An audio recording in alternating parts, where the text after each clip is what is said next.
6 states held primary elections on Tuesday, offering a clearer view of how several of the nation's most closely watched midterm races might take shape this fall. Joining us now, Democratic Congresswoman Susan DelBene of Washington State. She is the chair of the Democratic Congressional Campaign Committee. Congresswoman, thank you for coming back on this morning. Well, why don't we start there? Give us a couple of your quick takeaways in the race from the races you were watching on Tuesday. Well, we continue to have great candidates running all across the country, and our focus is on these districts that we can flip, these swing districts, and great candidates coming through there. We just added more to our red to blue list, which is our list of folks who are going to flip seats across the country. Folks like Marnie von Wilpert, who just won in Southern California and California 48, a former prosecutor, a city council member from San Diego, a great candidate who's going to flip a seat there. And Rebecca Bennett in New Jersey, who also just won a primary in New Jersey, a naval aviator in incredible position to flip a seat against a non-existent Republican, Tom Kean Jr., who hasn't shown up to vote. No one knows where he is. Bill Dalton in Florida, another naval aviator, a great candidate running against Corey Mills, an extreme Republican who's very ethically challenged, and Denise Powell, who won a primary in Nebraska too, a business leader, a public school and healthcare advocate, a district that is an open seat right now, running against another rubber stamp for Donald Trump. Those are our 4 latest additions, incredible candidates. That gives us 24 across the country. We need to net 3 to take back the majority. You mentioned Tom Kean, the no-show New Jersey congressman, just got the endorsement of President Trump, who says he'll never let you down, voters, unless, of course, showing up for work was one of the things you were hoping for. We just flashed on the screen the 4 additions to the red to blue list, meaning for those, there you go, for those who, candidates you think can switch a district that had been Republican to Democrat. 4 disparate faces, disparate names, disparate districts, some blue states, some red. Is there a common theme from these candidates that make them, to you, strong contenders to flip those seats?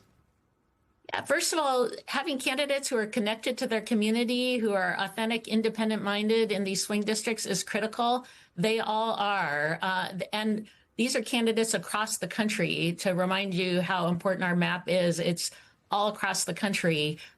Here we've got New Jersey and Florida and Southern California, Nebraska. We have incredible candidates in Iowa. Also, Iowa just held their primaries. We have 3 incredibly strong women running in Iowa, 3 seats we could flip right there. So again, people are struggling across the country. If you use Iowa as an example, farmers have been hit hard with tariffs, with the war, prices going up, and there is no interest from Republicans at all to stand up for communities, to stand up against the damage that's being done by this administration. And so we have these incredible candidates like Christina Bohannon and Sarah Trone Garriott and Lindsey James, who can flip seats in Iowa. 3 seats right there. We need 3 seats to take back the majority.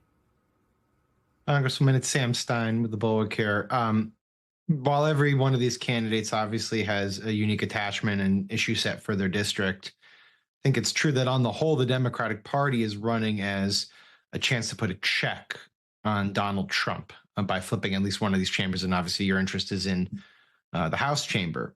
As you go about as the head of this institution that's tasked with electing House Democrats, can you talk a little bit about how you feel these candidates are approaching that responsibility, a check on the Trump administration, and in particular, and because I know this is a bit of a divisive topic within Democrats, the idea of impeachment, should you regain the majority? Some people think it should be on the table. Some people think you shouldn't even talk about it. Some people think it's useless because the Senate won't have the votes for conviction anyway. You are the head of the institution that elects Democrats. How do you ponder all of these things when it comes to accountability for Trump? So number one issue across the country, and absolutely the number one issue in these battleground districts, is the economy and costs skyrocketing for families, housing, food, healthcare, childcare, energy costs, gas prices, all going up directly because of actions taken by Trump and by Republicans in Congress. That is number one by far. People want to know what we're going to do, not only to put a check, to your point, on the administration and stop the damage they have done to working families across the country, but what we can do to actually make life better, making sure that people have affordable quality health care. Here in their big ugly bill, they slashed Medicaid, have made it premium skyrocket for people across the country, focusing on what we can do to help lower costs, tariffs that have raised costs. Congress has a role as a voice on tariffs. We should be standing up and making sure the president isn't putting in place these sweeping tariffs. Congress can have a say. You saw that in War Powers and a War Powers resolution last night. These are all places where candidates are talking about what we can do in Congress, not just to be a check, but actually to be a voice for the American people.